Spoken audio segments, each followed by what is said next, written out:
Ladies and gentlemen, there comes a time, often quietly, often in shadows, when the soul whispers that the life we aligned with the person we are becoming. This dissonance is not merely discomfort, it is the sacred calling of transformation. To ignore it is to stagnate, to answer it is to awaken. Transformation is not an event. It is a dialogue between your deeper self and the masks you wear. You do not change your life by rearranging the furniture of your habits. You change it by descending into the architecture of your psyche, touching the roots of your beliefs and daring to become more whole.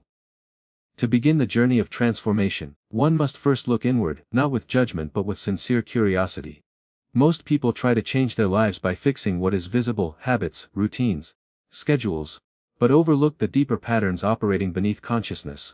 These patterns are formed in the hidden layers of the psyche, where we store our unmet fears, repressed emotions, and abandoned desires. They are not evil though they may feel threatening. They are not wrong though they may be painful. They are simply unknown. And it is the unknown in us that holds the key to change. To confront the shadow is not to fight it, but to see it fully for the first time. We must be willing to turn toward the parts of ourselves we have long turned away from, the envy, the anger, the neediness, the fear, the shame, because what remains unseen controls us the most. The shadow influences how we react in moments of stress, how we sabotage relationships, how we shrink from opportunity, and how we justify our own stuckness. And yet, because it is difficult to face, we tend to project it outward.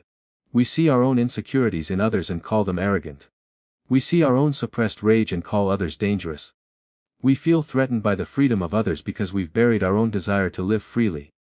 The world becomes a mirror, and until we realize it is reflecting our own unacknowledged depths, we remain at war with it, and with ourselves. Real change begins here in the still, uncomfortable honesty of self-reflection. It does not begin with trying to become better, but by being radically real about where we are. This is not easy, it requires solitude, it requires courage. It requires the willingness to sit in silence and ask questions like, what am I pretending not to know? What am I afraid would happen if I stopped performing for approval? What part of me have I silenced because I thought it made me unlovable? These are not questions for the intellect, they are questions for the soul, and the answers don't come all at once. They emerge slowly, sometimes painfully, but always with purpose. You may find that a memory from years ago still holds energy in your body. You may realize that a role you've played, helper, achiever, peacemaker, has become a prison. You may see how the person you've shown the world is only a small fragment of the person you truly are. These moments of insight are not breakdowns.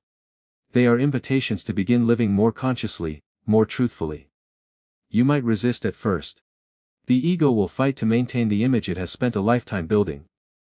It will whisper that you're overreacting, that nothing needs to change, that going deeper is dangerous. But the deeper self, the one beneath all identities, will know the truth. It will feel like relief. It will feel like remembering. And once you've glimpsed it, you can't go back. You may still fall into old patterns. You may still forget. But something essential will have shifted. You will have seen yourself. You will have stood in front of your shadow and not turned away. And that moment, however quiet, is the true beginning of transformation. Most people never do this. They live entire lives managing symptoms of inner division without ever addressing the cause. They chase success to silence self-doubt. They seek relationships to escape loneliness. They stay busy to avoid the silence that might reveal the truth. But nothing external can fix what we are unwilling to face within. We change our lives only when we stop running from ourselves. And the part we are most afraid to meet is the very part that holds our power, not the power to dominate or control, but the power to integrate, to become whole, the power to finally live, not from fear, but from authenticity. And once that begins, everything else follows. We are not simply the products of our experiences, but of the meanings we've given them. Every memory, every moment, every encounter has been filtered through an inner lens, a narrative constructed often in childhood, reinforced through repetition, and rarely questioned. This narrative becomes the script by which we live. It dictates what we believe we deserve, how much we dare to hope, whether we move toward risk or retreat into safety. Most people do not live their lives, they live their stories. And many of those stories are outdated, inherited, or distorted. They were formed when we were too young to protect ourselves from misunderstanding, too tender to differentiate between rejection and unworthiness, between discipline and lack of love. A parent's anger becomes a belief that love must be earned. A failure in school becomes proof that intelligence is fixed. A friendship ending without explanation becomes the foundation of distrust. Over time, these stories are no longer seen as interpretations. They are accepted as facts. But they are not facts, they are frameworks. And they can be rewritten. To rewrite the inner narrative, you must first become aware that one exists. Begin to notice the voice that speaks in moments of doubt. What does it say when you're about to try something new? What tone does it take when you make a mistake? What names does it call you in moments of emotional vulnerability? That voice is not yours, it is an echo of past conditioning. Somewhere along the way, someone else's fear was handed to you as truth. Someone else's limitation became your blueprint. These borrowed voices do not belong in the architecture of your identity.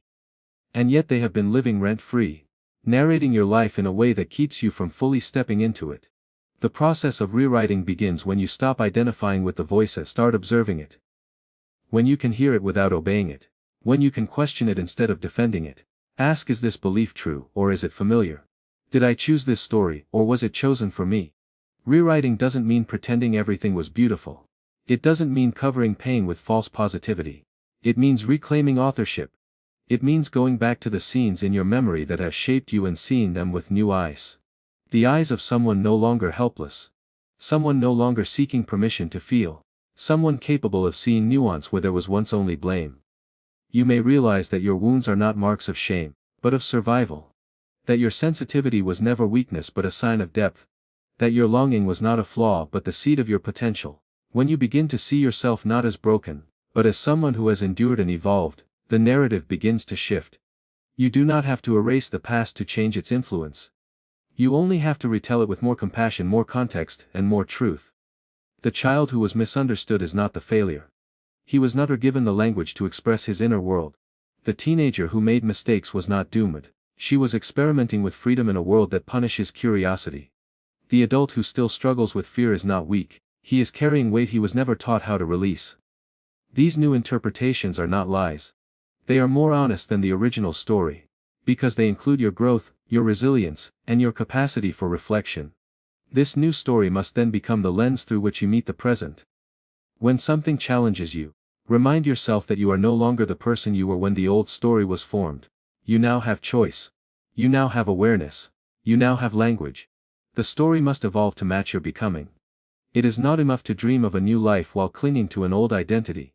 The future you desire requires a new internal script, one that supports your expansion instead of repeating your contraction. This is not pretending. This is remembering that who you are is larger than what you've been told. That you are not a fixed character in someone else's plot, but the author of a narrative still unfolding. And when you begin to write from that place, when your words are shaped by courage and clarity instead of fear and repetition, the world begins to respond not to the person you were, but to the person you now choosing to become. In the midst of modern existence, where every hour is filled with noise, every moment occupied by tasks, and every pause filled with the glow of a screen, we have lost contact with something essential. Not productivity, not motivation, but presence. The self cannot be found in endless motion, it emerges only in stillness. Yet stillness is something we have been conditioned to avoid. We confuse it with laziness, boredom, irrelevance. But stillness is not the absence of activity, it is the presence of awareness. It is where the unconscious becomes visible. It is where clarity begins to form out of confusion. It is not something we do, it is a way of being that allows us to witness what has been hidden beneath all our doing. In stillness we do not disappear. We actually begin to appear for the first time without filters, without roles, without performance. A stillness is the meeting place of the soul and the conscious mind. And to experience it, we must first break our addiction to distraction. Distraction is not simply a bad habit. It is often a coping mechanism. It keeps us from feeling what we don't want to feel, from noticing what we're avoiding, from hearing the truths that have been patiently waiting to be acknowledged. The discomfort of stillness is the withdrawal from the anesthesia of business. When we first sit in silence, the noise within grows louder. Thoughts rise like waves, worries, regrets, judgments, unfinished conversations, imagined futures. This is normal. Stillness is not the absence of thought but the willingness to sit with it without running. Most people never make it past this threshold. They reach for their phones, for their to-do lists, for anything that will restore the familiar hum of distraction. But if we stay, if we breathe, if we soften, if we observe without attachment, something begins to shift. The mind does not need to be silenced to find peace, it needs to be witnessed. When we stop identifying with every thought, when we stop clinging to every emotion as if it defines us, we begin to create space. And in that space, wisdom arrives. Not the kind of wisdom found in books or opinions, but the kind that emerges from direct contact with one's own being. Stillness is not passive, it is radically active beneath the surface. It allows the nervous system to recalibrate, the heart to speak, the intuition to rise. It is where suppressed truths float to the surface, not to punish us but to liberate us. What we fear will destroy us in silence is often the very thing that will set us free. To cultivate stillness, one does not need to retreat to mountaintops or monasteries. It begins with intention. It begins with 5 minutes of quiet before the world wakes. It begins with walking without music, eating without screens, breathing without needing to control what comes next. Stillness is not something we achieve, it is something we return to. It is our original state, before the world taught us to measure our worth by our productivity, before we believed we had to prove ourselves to earn rest. In stillness, we discover that we are not what we do. We are not our accomplishments or our failures. We are not even our thoughts. We are the one who observes them all, and from that observation comes liberation. When we are still, we no longer chase clarity, it finds us. Decisions become less forced. Direction becomes less confused. We stop reacting from fear and start responding from depth. We recognize that much of what we thought was urgent was simply loud. We begin to differentiate between noise and necessity, between craving and calling. Stillness grants us access to a deeper intelligence, one that isn't rushed, one that isn't desperate, one that doesn't need to shout to be true. It whispers because it trusts you'll hear it once you stop trying so hard to control what comes next. The transformation of a life does not begin in the whirlwind of activity, but in the quiet moment when we finally sit down, put everything aside and listen. Not to the world, but to the voice beneath it. Not to our fears but to the still presence behind them. Not to who we've been taught to be, but to who we already are when nothing is demanding that we be anything else. There is a vast difference between routine and ritual, though from the outside they may appear identical. Routine is mechanical, a series of tasks repeated without reflection, often done out of habit or necessity. It can become numbing, draining, a kind of autopilot living that slowly erodes our sense of presence and purpose. Ritual, on the other hand, is infused with meaning. It is not what you do, but how you enter into what you do. It carries intention, attention, and sacredness, even in the smallest of acts. When life becomes ritualized instead of routinized, even the ordinary becomes extraordinary. Drinking tea becomes communion. Walking becomes meditation. Cleaning becomes purification. The difference lies in consciousness. The way you touch a moment determines whether it deepens or disappears.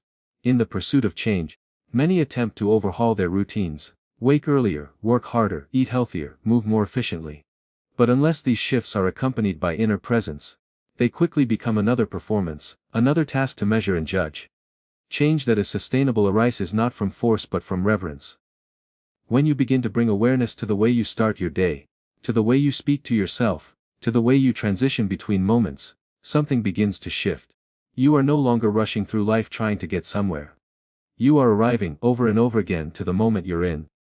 This arrival is what ritual offers. It teaches you to return, not to a destination but to presence. Creating ritual is not about complexity. It does not require incense or candles or special objects unless those things speak to you. What matters is the inner posture with which you meet what you are doing. Lighting a candle at dawn to mark the beginning of day can be a way to remind yourself that each morning is a new threshold. Sitting in silence before checking your phone can signal to your nervous system that you are choosing self-possession over reactivity. Writing down what you are grateful for each evening can anchor you in abundance even in difficult times. These are not chores. They are containers for consciousness.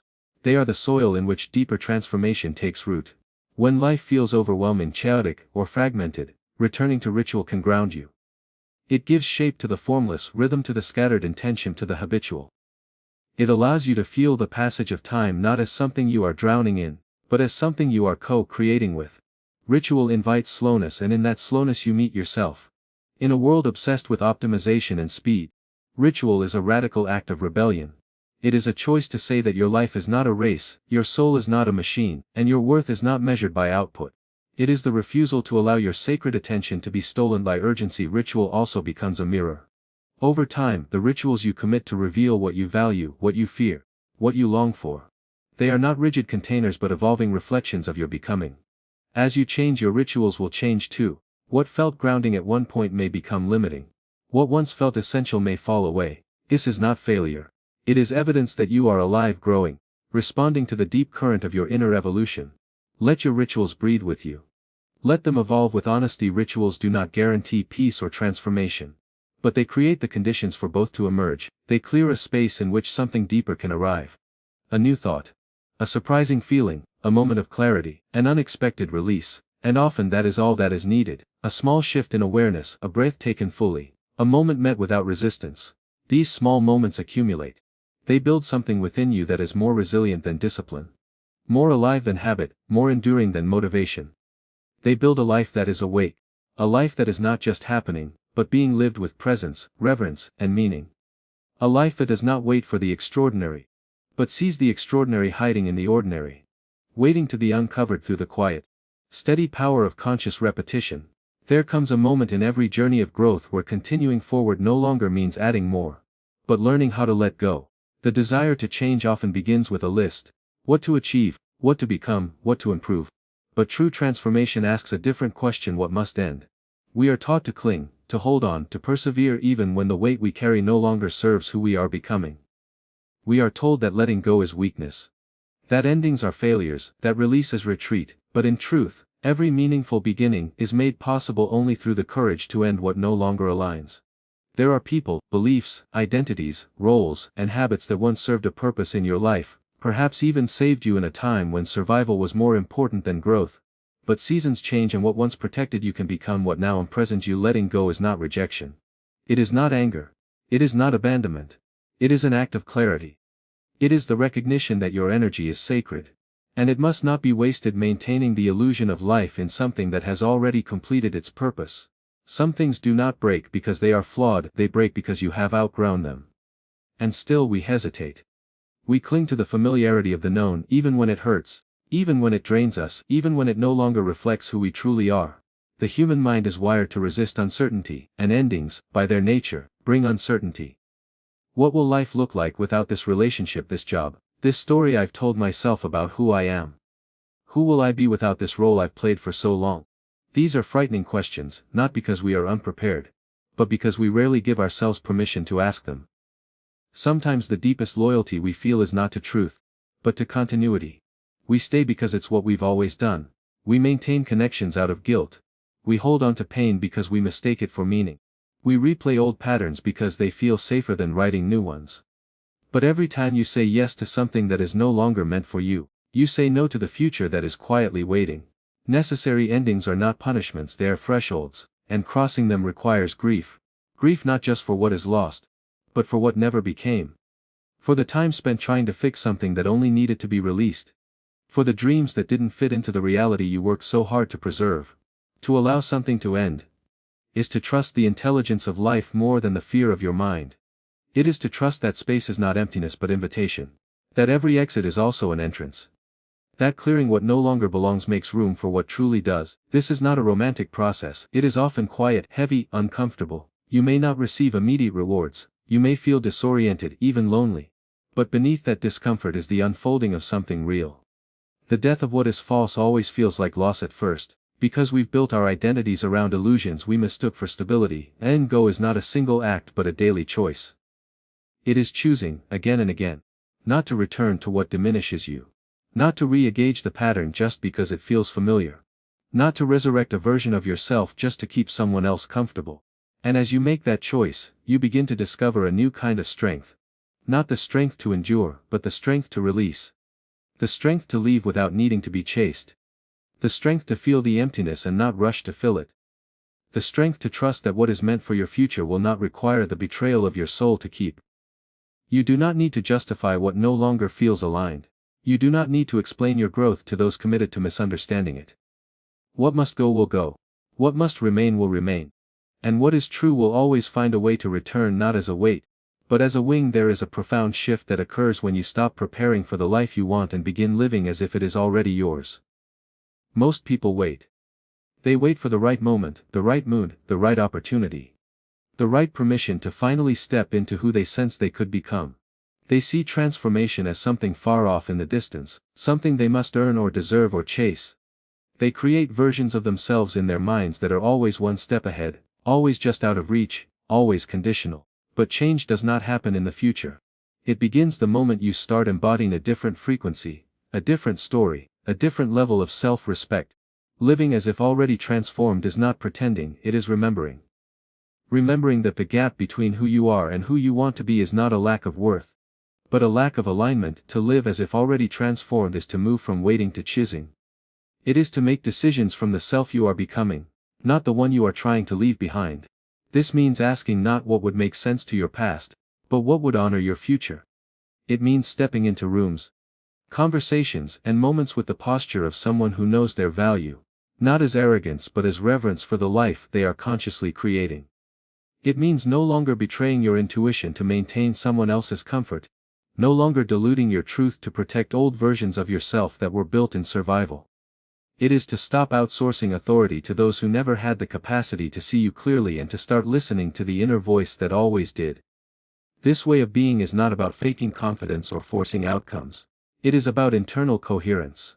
When your beliefs, your behavior, your boundaries, and your vision all begin to align, you no longer feel like a fractured version of yourself. You are no longer negotiating with your potential. You are inhabiting it. This may begin subtly. Choosing silence instead of defense, choosing rest instead of overextension, choosing clarity instead of people-pleasing. It is not dramatic, it is consistent. It is a quiet recalibration where every choice becomes a declaration of identity, not the identity handed to you by history or habit, but the one you are now consciously shaping. Living as if already transformed requires that you stop waiting for proof and begin creating it. You stop asking if you're ready and start acting like someone who already is. You stop measuring your worth by external validation and start experiencing it through inner alignment. There will be days when doubt returns, when the pull of your old patterns feels stronger than your vision. But you are not required to be perfect. You are only required to be committed.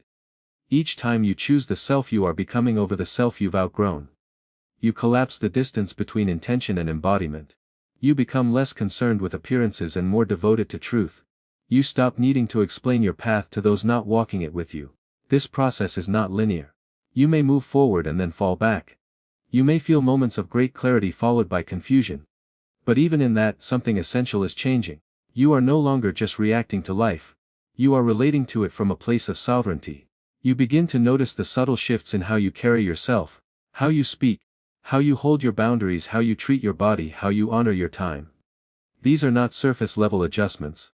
They are evidence that you are no longer living as a concept, but as a presence. You are not waiting for transformation. You are participating in it. And the more you live from that place, the more the external begins to reflect the internal. The world responds not to what you wish for, but to what you consistently embody. When you start living as if already transformed, you don't just change your habits. You change your energy, your relationships, your opportunities, and your experience of life itself.